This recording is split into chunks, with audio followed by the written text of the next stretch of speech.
Hello, everybody. Welcome. Thank you for joining us today. I am Tara King, a Senior Project Director at the American Association for the Advancement of Science, or AAAS for short. AAAS is the world's largest general science association and the publisher of the science family of journals. I serve as a center coordinator for the STEM Resource and Evaluation Center, which is abbreviated as the STEM-REC. The AAAS STEM-REC is happy to organize this virtual event facilitated by our partner colleagues at MN Associates, which features the work of Dr. Gloria Crisp on understanding student mentoring using the College Student Mentoring Scales Survey. Next slide, please. So to get us started, we'd like to know who is in the audience and see what are you curious about regarding today's topic.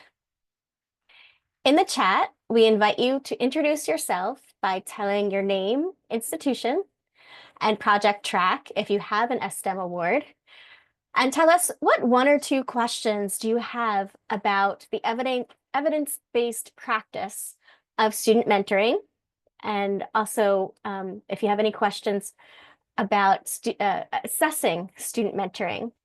We'd be happy to have you share them with us, and that way we will be able to inform our discussion and our conversation today.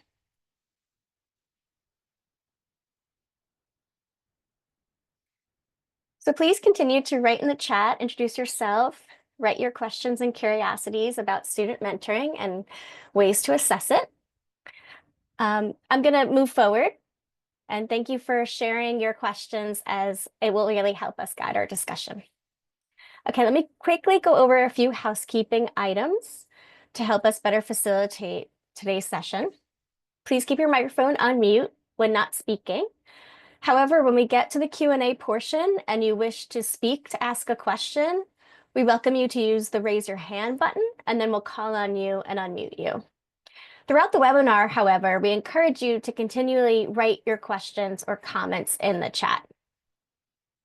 If you're comfortable doing so, we welcome you to turn on your camera. To help us get to know one another and learn what your interests are on this topic, please use the chat to introduce yourself and write what questions you have. We're happy to have 2 American Sign Language interpreters joining us today. In addition, we're pleased to have a live transcriptioner providing closed captioning. Our thanks to these individuals for helping us make the information presented in this webinar more widely accessible. The slides being presented today can be found on our website. If you'd like to follow along with the slides on your computer, you can do so by downloading them now. And I will put the link in the chat where you can download the slides. I've also put a link in the chat to the event webpage. On this page, a recording of today's webinar will be posted. We hope that today's event runs smoothly for you, but please, if you have any technical difficulties or questions, contact my colleague Jamila Blake in the chat or send her an email. Finally, we would really appreciate your feedback on today's session. Towards the end of the webinar, we will provide a link to a short participant survey. This survey will also pop up when you exit out of Zoom. We thank you in advance for taking a minute to complete it to share your thoughts. Next slide. One final logistical piece. It's important for me to share a few disclaimers with you before we dive in. This material is based upon work submitted by the National Science Foundation under grant number 2224093. Any opinions, findings, interpretations, or conclusions or recommendations expressed in this material are those of its authors and do not represent the views of the AAAS Board of Directors, the Council of AAAS, AAAS's membership, or the National Science Foundation. Additionally, the AAAS STEM-REC is promoting consultation with MN Associates, as they are a REC partner, but this does not constitute an endorsement of MN Associates as evaluators by the National Science Foundation. And next slide. I want to give you a quick snapshot of the AAAS STEM-REC. In October 2022, through a competitive proposal process, AAAS received NSF funding to manage the STEM Resource and Evaluation Center, or REC for short. The REC's work focuses on promoting the exchange of ideas, resources, opportunities, and knowledge about effective strategies and practices to increase the number of talented, low-income students who obtain degrees and careers in STEM. The activities of the REC work across multiple levels to increase the effectiveness of the entire STEM portfolio, to build capacity of campus STEM programs, as well as the professional development of STEM scholars. We welcome you to visit our website to find out more information and join our mailing list if you'd like to stay informed. Next slide. While the REC is managed by AAAS in coordination with NSF, we cannot reach all of our goals without the significant contributions of our full team. This slide shows all of the organizations we partner with, and I want to highlight MN Associates, who provides research and evaluation technical assistance to support current and prospective awardees, and who is facilitating our webinar today. And with that, I'm happy to turn things over to Nina de las Alas of M&A. Nina? Thank you, Tara. This is the third webinar in a series designed to engage PIs, co-PIs, evaluators, and researchers like you in a discussion and knowledge exchange about evidence-based practices, or EBPs, that are promoted in STEM programs. Next slide, please. So today's presentation will focus on, as Tara mentioned, on student mentoring. This is a quick rundown of today's agenda, and we will reserve the Q&A at the end, but welcome your questions throughout the presentation. And we've already seen some of those already in the introduction. So please continue to post them in the chat. Next slide, please. Now, in case you haven't explored the EBP repositories already, you can find them in the AAAS STEM Rec resource section of the Rec website. So far, we have 16 EBP repositories ranging from learning communities to student mentoring. We want the repositories to be living resources. So if you have any articles, resources to recommend, please let us know. You can do this by the chat. You can do this by clicking onto this resource page, and you see here where it says share effective practices. If you click that on, they'll pop out a form, and then you can put your recommended resource there. And we also have other means to do so, and we'll explain later in the webinar. So finally, I would be remiss not to mention the guidebook for preparing research and evaluation plans. While it is designed for STEM grant proposals, it translates pretty well to other federal STEM grant proposals. So please check it out. Next slide, please.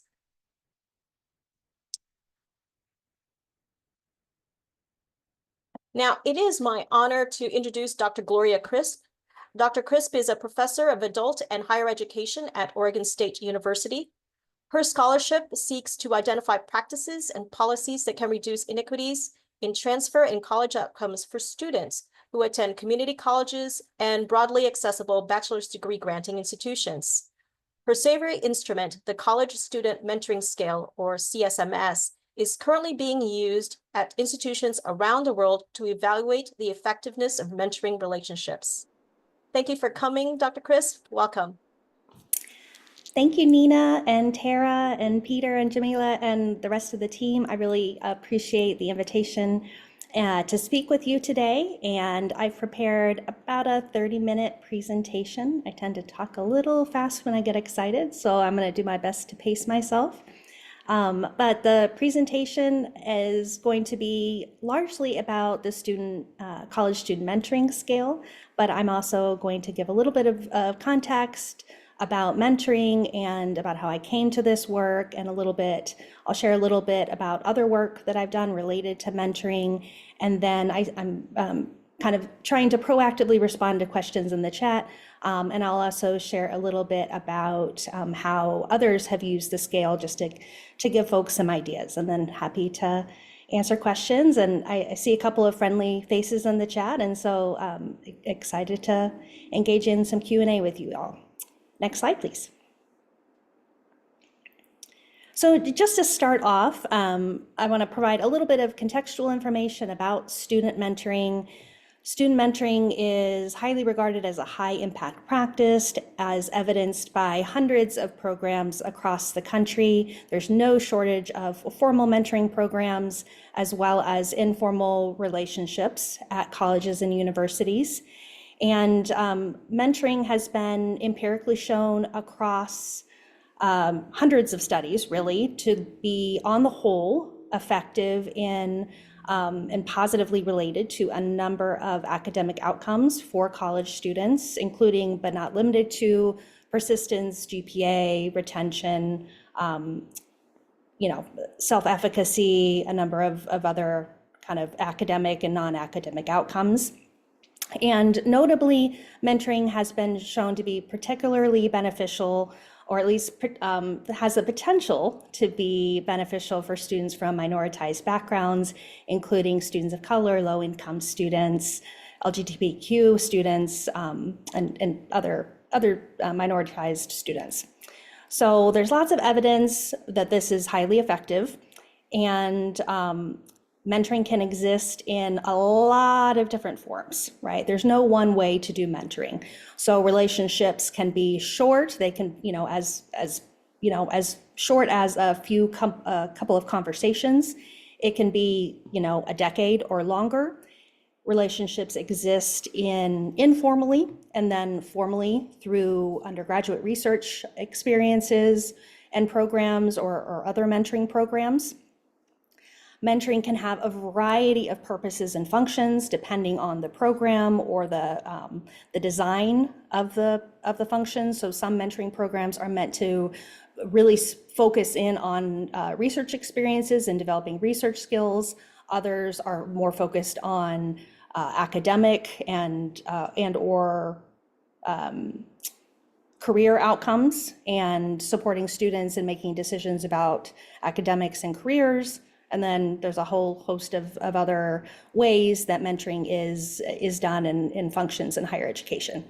And then just to complicate things a little bit further, anybody can serve as mentors, right? And so in academia, we tend to think that, or assume, I think, that our faculty and our academic advisors and our career academic advisors or career advisors are students' mentors, but my research, as I'll go into more detail in the coming slides, if you ask students who mentors them, students will say, will identify a number of individuals, including their family, their pastor, their employer. And so also my work would suggest that students don't just need one mentor, but we need a network of mentors, right?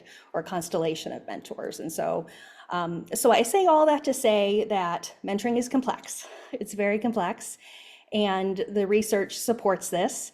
And because of this complexity, there's an inconsistency in definitions across the research, which makes it really hard to compare apples to oranges across studies. And it also, conceptually, because of the wide variety of ways in which mentoring programs are designed, conceptually, there are challenges in mentoring and evaluating the effectiveness of these types of relationships. Next slide, please.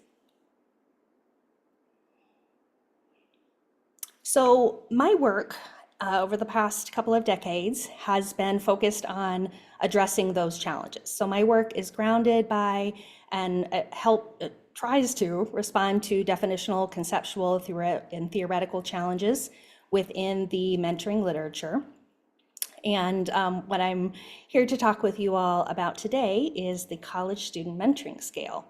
And this is a scale that I developed to measure undergraduate students' perceptions of mentoring support they receive during college. And some nice things about the scale are that they allow for this complexity of the relationship, right? So the scale allows you to measure the types of support and forms of support that students are receiving.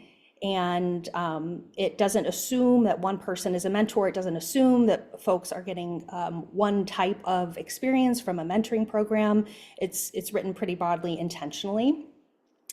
I did this for my dissertation work, and for those of you who have dissertated, you hear that, nobody's going to read your dissertation. And so I just assumed nobody's going to read my dissertation. And yet I've been really pleased and honored that the scale has been used at colleges and universities really around the world, which is surprising and cool. And I get an email probably about once a week for somebody asking to use the scale. And I'll be upfront in saying, anybody can use the scale and it's free. And I get excited when you ask me. So I'll just say that. But so folks are using it across the country, and I have a slide that explains how different groups use the scale later on, but just to say that it's widely used.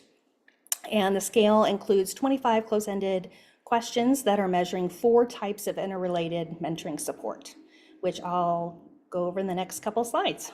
Next slide, please. So 4 constructs. The first construct is psychological and emotional support. And so the questions designed to measure this construct include things like, I have someone in my life who listens to me, who provides moral and emotional support, who helps me through issues, who provides a supportive, trusting relationship, and it just overall provides support to the student. Next slide. Here are the 8 items on the scale that are designed to measure psychological and emotional support. And the prompt on the survey is, when in college, I've had someone in my life who. This can be tweaked and used for your purposes, so you can tailor this to your specific program, and you can also tailor the questions to be specific to your program and the kinds of support that you're intending to provide to the students. So, but the 8 items that you see here that are measuring psychological and emotional support are, the person they have someone who encourages them they use that as a sounding board, they provide emotional support, makes them feel like they belong, expresses confidence in their ability to succeed, those kinds of things. So those are those 8 items. Next slide. Now construct 2. So the second construct is degree and career support. So this includes items that are asking students if they have someone in their life who can help them to walk through and identify their strengths and their weaknesses, what they're good at, what might be a good career for them that connects to those strengths, allows them space to talk through academic plans and career plans and the relationship between particular majors and future careers and things like that. So that's the idea behind the construct. Next slide. And here are the 6 items designed to measure degree and career support. So it's asking if they have somebody who will consider their educational opportunities beyond their current plans, questions their assumptions by guiding them through realistic appraisal of their skills, discusses implications of their degree choice. So those are those items, and happy to provide a copy of the scale at the end. Next slide, please. So construct 3 is academic subject knowledge support. And so this construct is designed to, as the name implies, it's asking to what extent people or students are receiving support in their academic pursuits, right? So do they have someone who is challenging them academically, who is providing academic support in the learning and development environment, and it's really focused on the teaching and learning aspect of a student's experience in college. Next slide. So here are the 5 items that are designed to measure academic subject knowledge support. So it's asking if, when in college, I've had someone in my life who provides ongoing support for my classes, helps me perform to my best of my abilities, provides practical suggestions for improving my performance, and encourages me to discuss problems I'm having with my coursework. So that's that scale. And then last but not least, next slide. The last construct is the existence or presence of a role model. So this one's a little bit wonky, doesn't exactly fit with the others, but the literature, my literature review suggests that this is important and essential to students' mentoring experiences, and that everyone needs someone who serves as a role model. So the items on this scale are focused on just that. If they have someone in their life, or multiple folks, hopefully, who can serve as a role model, who tells them about their past failures, how they got there, and is someone who the student looks up to and admires. So next slide. So as you might expect, the 6 items on this scale that are measuring role model support are things like I have someone in my life who shares examples of difficulties that they have had to overcome, that serves as a model for how to be successful. I would look up to regarding college issues I admire. Next slide. So those are the items and those are the constructs. A little bit about how I've used the scale to date. The scale was designed in my doctoral courses back in, it was a survey research class, and I developed and piloted it in 2005. And after that, used it for my dissertation work, as I mentioned, and published from that dissertation work. The dissertation was conducted at a community college, and so it included a sample of community college students. And then after that, I tested the survey out on a sample of students attending a 4-year Hispanic serving institution. So those are the 2 samples that I have personally validated the scale with. And then I've also done follow-up studies independent of the scale validation, where I measure relationships between mentoring experiences and supports and various academic outcomes, such as persistence and degree completion. And most recently, I used the scale to develop mentor training and materials for the mentor and mentees, and to evaluate Oregon State University's pilot mentoring program. And that was in 2018 to 2020. Next slide, please. So I was asked to talk a little bit about the psychometric properties of the scale. And so I've tested the psychometric properties across a couple of studies, but I'm choosing, the details that I'm providing are from the Crisp 2009 study specifically, and happy to provide a copy of that. I believe it's in the materials that you have access to. And the study, or the scale, has been shown to have content validity, has been shown to be have internal consistent reliability, and have construct validity. So in terms of the content validity, the scale was developed from a systematic literature review from multiple fields. So I reviewed mentoring literature from education, from business, and from psychology. I think there was also some nursing studies in there. Nurses have really good studies, I found, regardless of what I'm doing research on. And so the scale has content validity. Also, I tested the reliability of the 4 constructs, and so the Cronbach alphas were all greater than 0.7 for each of the 4 constructs, and you have the range there for the Crisp 2009 study for each of the constructs, so really high, a lot of consistency within the items themselves. And then I use confirmatory factor analysis to test the construct validity of the 4 constructs that I was measuring.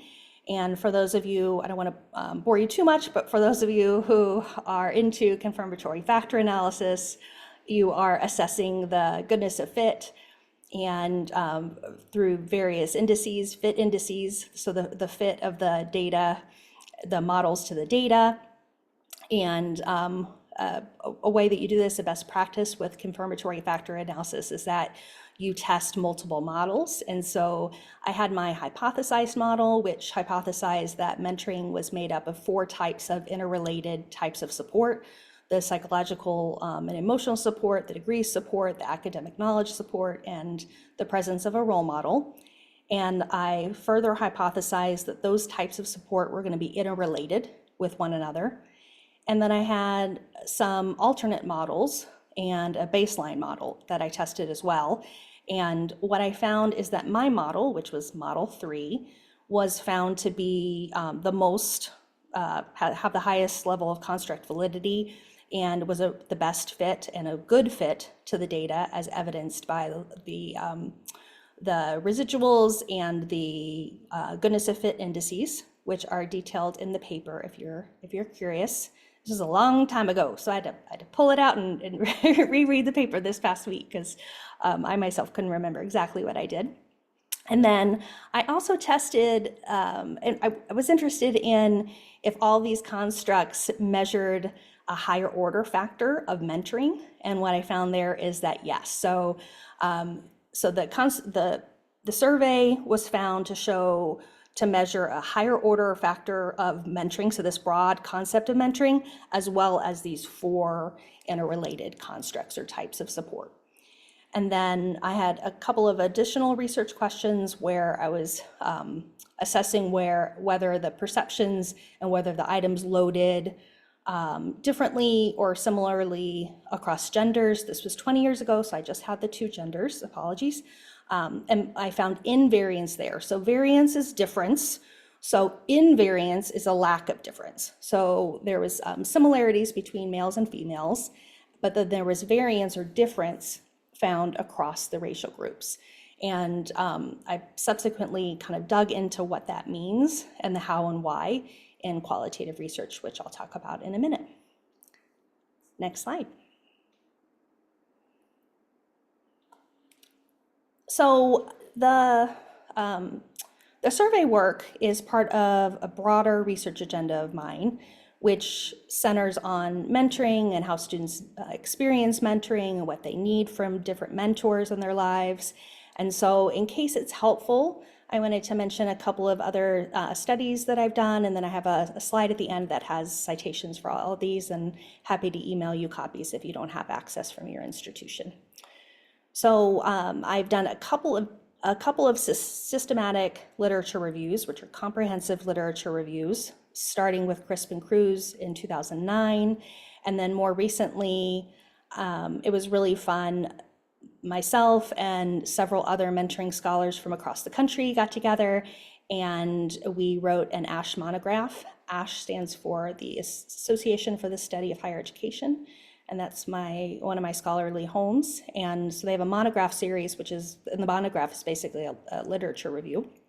And so there's that, and that was published in 2017, which all of a sudden feels like a long time ago. And so if you're that might be a good starting place.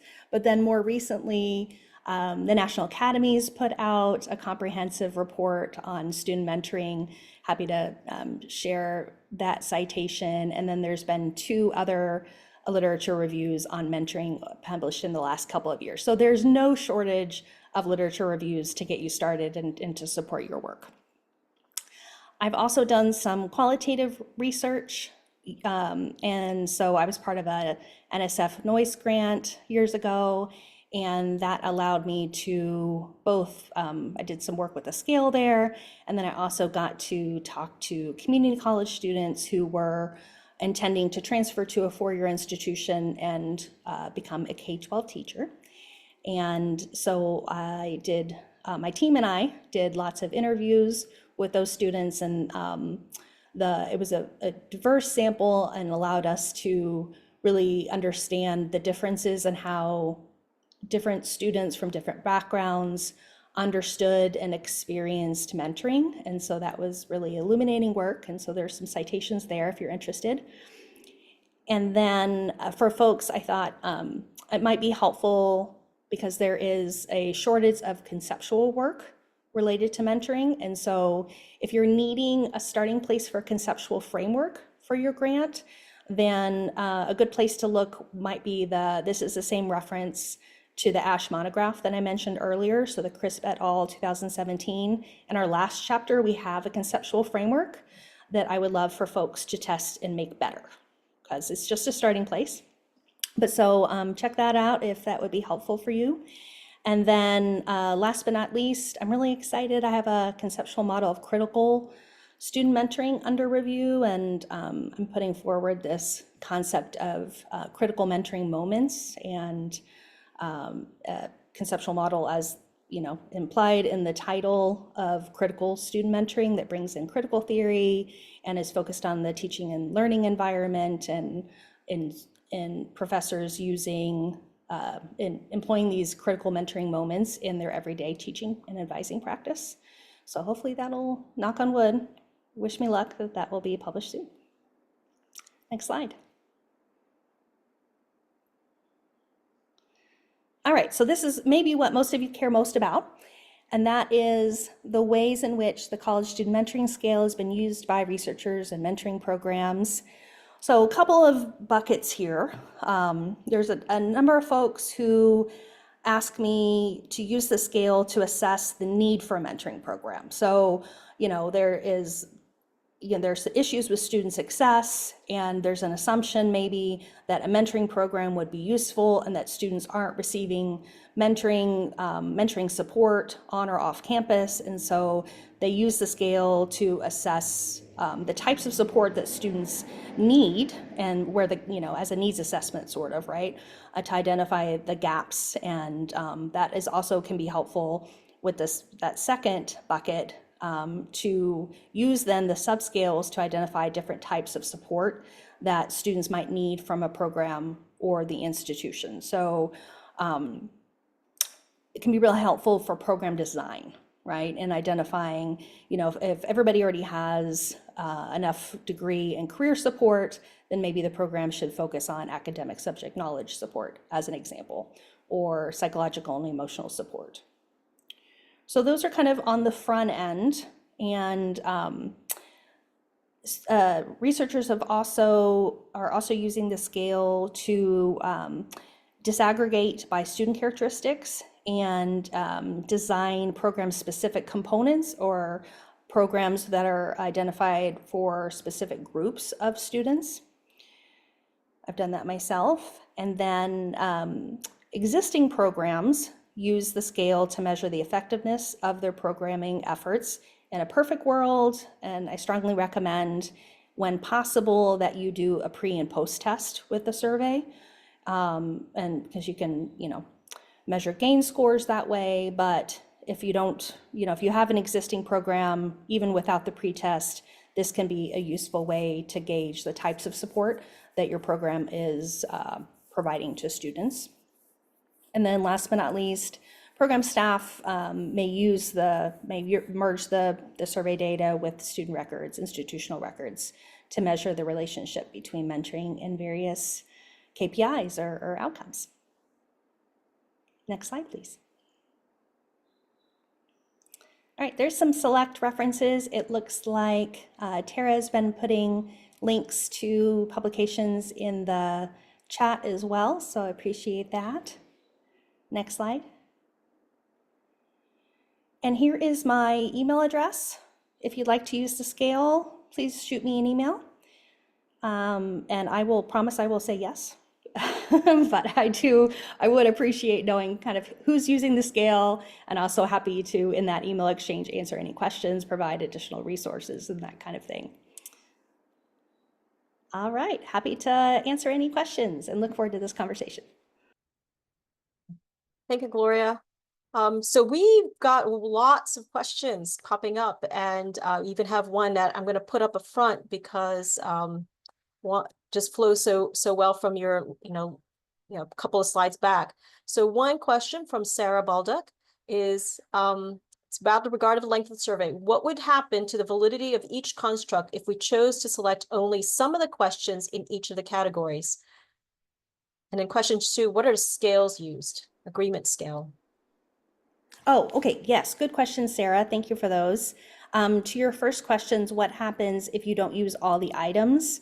There is an analysis that I ran that showed the Cronbach alpha if you took out certain items, and what I found is that those items, that number of items, will give you the highest and most reliable score for each of the constructs. And so you could do it, but the reliability of the construct would be lower. And then the second part of the question, Nina, was what? Is it, what are the scale that you're using? Is it like an Oh, agreement? yeah, the Like a Likert scale. Likert Yeah, scale? Okay, yeah. So I should have mentioned that. Yeah, so it's a strongly agree to strongly disagree. So okay. So I had 5 someone point in my scale? life, 5-point scale. Okay, all right, Yeah, great. great question. Yeah, thanks, Sarah. Great, and thank you, Gloria. All right, you go back up to the beginning here. So kind of looking now into results, and from what you're finding from the measures is question from Monica. What forms of engagement are preferred by students? Like Engagement with mentors? engagements, yeah, like types of mentoring or that based upon your construct, do you see within those, are there particular, and from the items that you've picked out, are there certain types of mentoring, styles of mentoring that students favor? Are there particular, types of students that favor, a kind of mentoring? That's a good, but complicated question, I think. And in part, that's context specific, right? And so it depends on that depends on the relationship between the mentor and the mentee. And if they've had trust built, or, the extent to which there is trust in that relationship. It also depends on the context of the program. And it also depends on the student and their background and their expectations of the mentor. So definitely no one size fits all. There's no, one right way to do this work. Unfortunately, it's, we're complex creatures, we humans, and we all need different things in different ways in different situations, and mentoring is no exception. It is complicated work. Understood. But then, and here's a great question from Emily. So how have folks kind of improved their mentoring programs based on this scale, based upon your measures? Yeah, thanks. Hi, Emily. Great question. Yeah, so the ways that they have improved the program is they use the scale, and that helps them identify gaps or holes in types of support that their program might be providing or not providing, and it helps them to identify supports to add to the program. It helps them to identify gaps or holes in their mentor training, and so things to add to the training. Those are things offhand that come to mind, but happy to discuss that in more detail. And kind of related to that, and this goes back to probably your earlier application to various audiences. Elizabeth asks, so how are you, can you give when you tested this out in community colleges, particularly STEM students, can you talk a little bit more about that application and any findings in particular?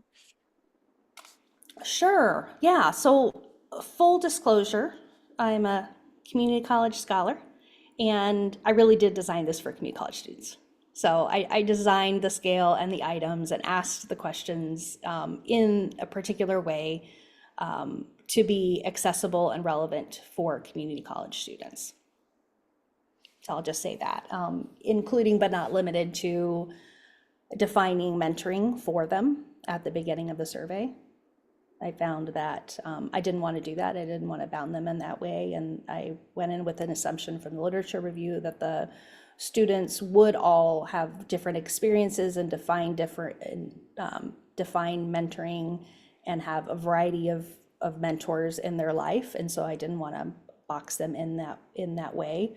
And I didn't want to narrowly assume, I didn't want to make any assumptions about the students and about what the students needed or didn't need or didn't want, wanted or didn't want from mentors.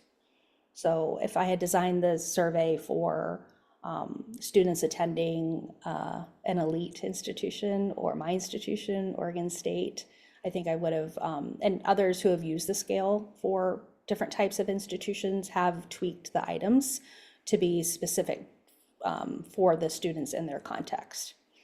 And so that's my best stab at designing a survey for community college students. Sounds good. Thank you. Kind of related to that. Sue asks, is one construct most often cited by students? She had like 4. Yeah. No. Across the studies, what we found is that students need and experience all 4 types of support. If there's one that's most prevalent, I would say it's the role model. But all of them are, the students need and want and experience all 4 types of support.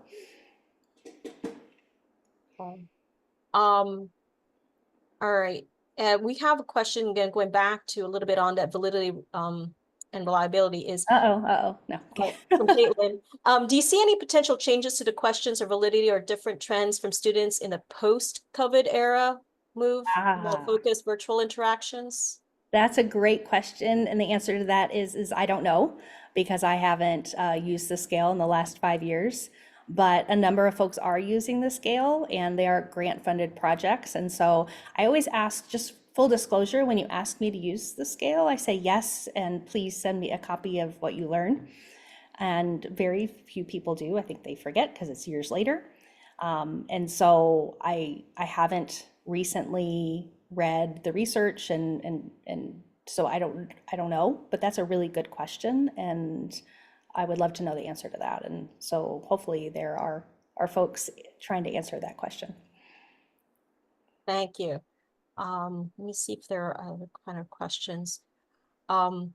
So you've been in this kind of milieu of mentoring research. Are there any other measures that are also in this environment? And can you talk about what are some of their assets and in certain applications? Yeah, like alternate scales. Yes. Because I think, let me see, someone asked about various types of measures. So that's why. Yeah.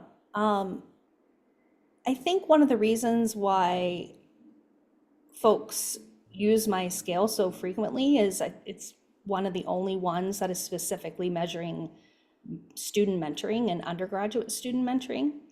I don't know of a lot of scales out there. I would welcome, if for folks to chime in the chat and post scales, other alternate scales. Mine is certainly not, I don't want it to be the only one. I want there to be other scales for folks to use. But then there are a number of scales measuring related constructs, such as sense of belonging, validation, those kinds of related constructs. Yes. Yeah. So yeah, because Jennifer was looking at it from her perspective for a master's program, and so she's wondering about that because you originally developed it for a community college and then applied it to 4-year institutions, but then for undergraduate level, as you pointed out, but then wondering, okay, does this also apply to if you're looking at masters or even above doctoral students? Yeah, good question, Jennifer. Absolutely, people have used the scale in that way because they tell me that they intend to do that. And in those cases, they almost always say, can I adapt your scale? And I say yes. But again, I haven't done the legwork to track those studies down if you don't send them to me to track those down and to compare the scale against mine. But I think that this scale, it seems to be at least a good starting place for for measuring mentoring relationship, other kinds of mentoring relationships, including but not limited to graduate students. So, but yes, it would require some tweaking for sure.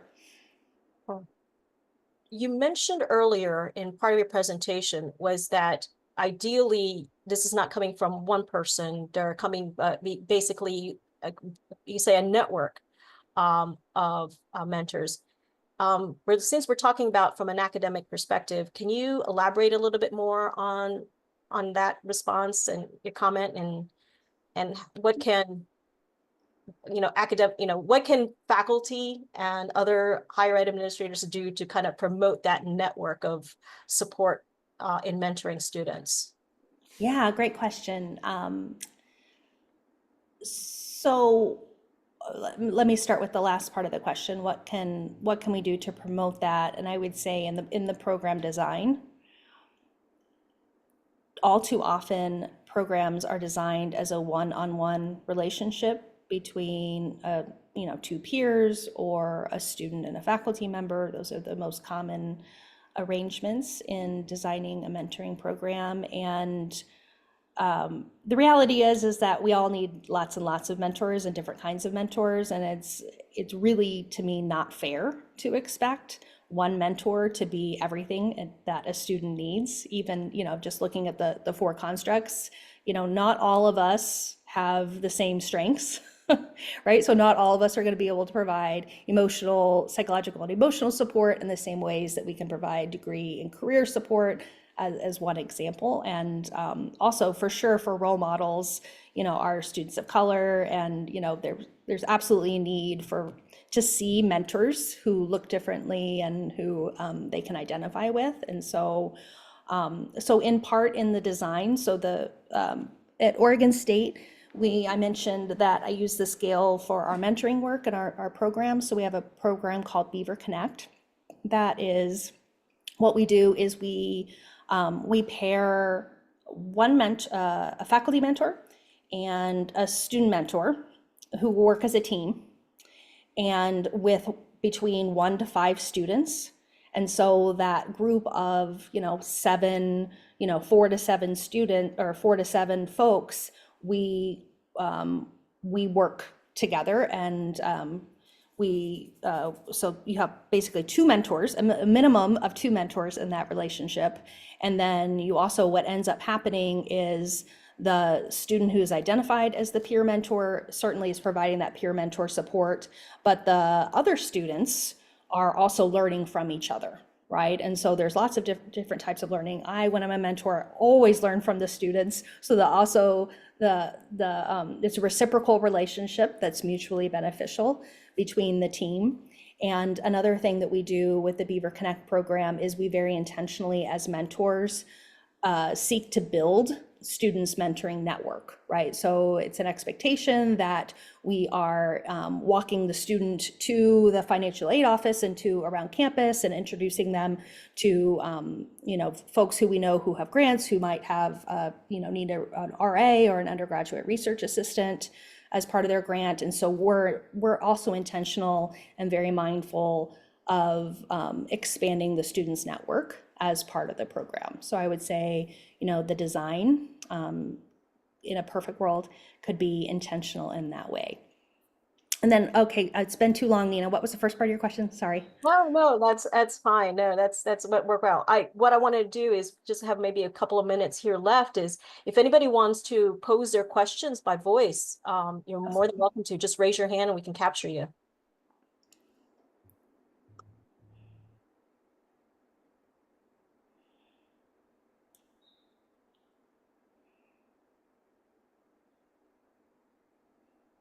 No questions? All right, if not, because I will take it up.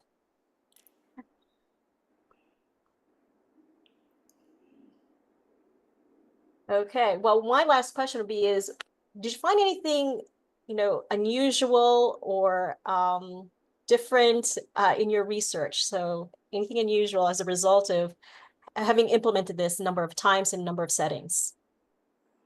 Anything unusual? It's such a fun question. Or something surprising, yeah.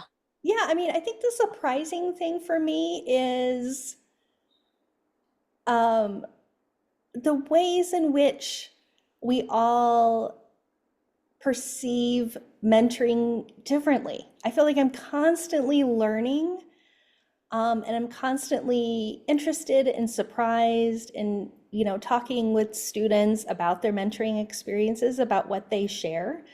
It's very rare that I get a similar story. It's very rare that, they're telling me the same thing. My faculty member did X, Y, and Z.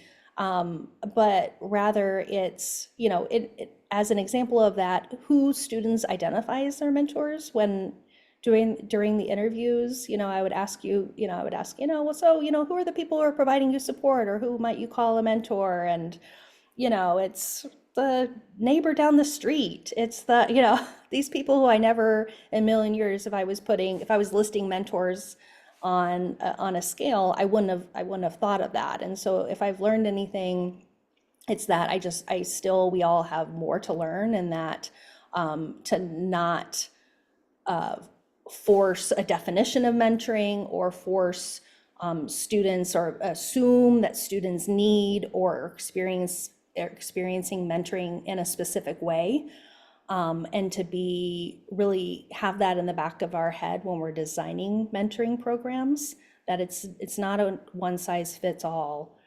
experience. Mm, mm, mm. That's what comes to mind. I wanted to say have something more fun, or Oh, not no, usual, no, but yeah. no. So looks like we still have a little bit more time left. I was just wondering if anybody would like to share anything else based upon their own projects and state and what they're finding. This will be a great time to just kind of have a quick conversation across the room, virtual room. I would love to learn from you all. Yeah. Yeah.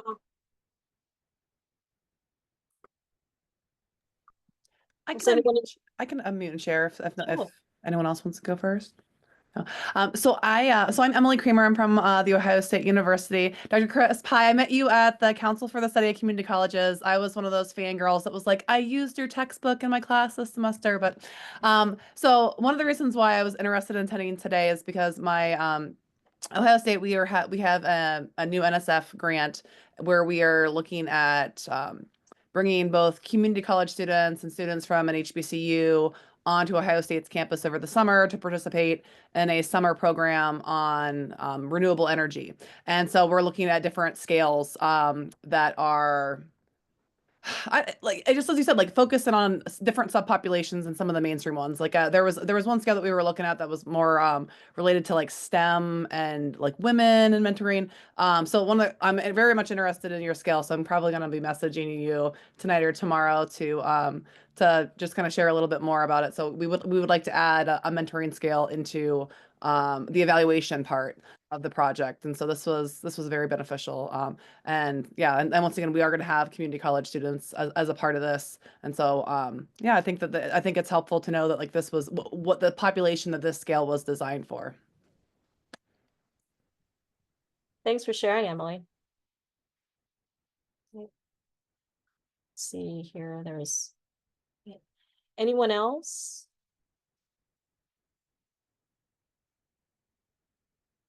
Okay. Well, if there are no other questions and no one wants to go on voice, then we'll move forward to the rest of. Nina, Yes, I did drop a question in the chat. sure, please go ahead. I can just read it, I guess. So I was just looking through the scale, and I love the focus on, what mentoring looks like for a student. But did you capture from them who? Because at the start you mentioned a whole slew of a variety of different characters who serve as mentors. So I'm just curious what you found when you started looking at the who's and the what's, and if there were any emergent commonalities across your various studies. Yeah, thanks for your question, Jennifer. That's a good one. So the who I've been trying to understand qualitatively, but that's me. For sure, when people use the scale, I get this question all the time, and they say, well, what can I or should I add, faculty, staff, peers, whatever, to the scale? To what extent should I try to answer that who with the scale? And, that's absolutely possible by adding, so you have the Likert scale, to what extent have they received this type of support? And then if you've received this type of support, who are the individuals who are providing the type of support, or another way to phrase that is who primarily provides that type of support, if you're looking for them to identify one individual for each type of support. And so you can absolutely do that with the scale, and others have, but I've done that more qualitatively. Good question. Thanks, Jennifer. All right, so gonna have to switch on now to the rest of our presentation. Just kind of winding down here. And so in case we didn't get to pose your question, or something came to mind after this session, feel free, you can pose them here in the evaluation TA request form. It's also a way also for you to share with us if you have any resources. So I see a comment in the chat that, there's a certain particular focus about, at least for this part of our repository, and we're looking to expand, but we need your help to be able to do so. So if you have any recommendations, please let us know through this request form site. Also, yeah, some of you may be asking for contact information for Dr. Crisp. I believe she can drop it down into the chat, but also it'll be listed in the slide deck that you can access from this session. And with that, I'm going to turn things over to Tara. Thank you so much, Nina, and thank you, Dr. Crisp, for joining us and sharing your insights today. Just one last note that we would love for your feedback on today's session. A pop-up of a survey will appear when you exit out of Zoom. In addition, here's a direct link to it if you'd just like to click on it. We use your feedback to inform our future events, so thank you in advance for sharing your thoughts with us. And final slide, we would love to stay connected with you through the rec and have you participate in future events, whether they're virtual or in person, workshops. We'd love to have you join our newsletter, interact with us on social media. So I've just put in the chat the links to all the different ways you can contact us and stay connected. Thank you so much all again for your thoughtful questions. Thank you, Dr. Crisp. Thank you to our M&A colleagues. And everybody, we wish you a wonderful rest of your day.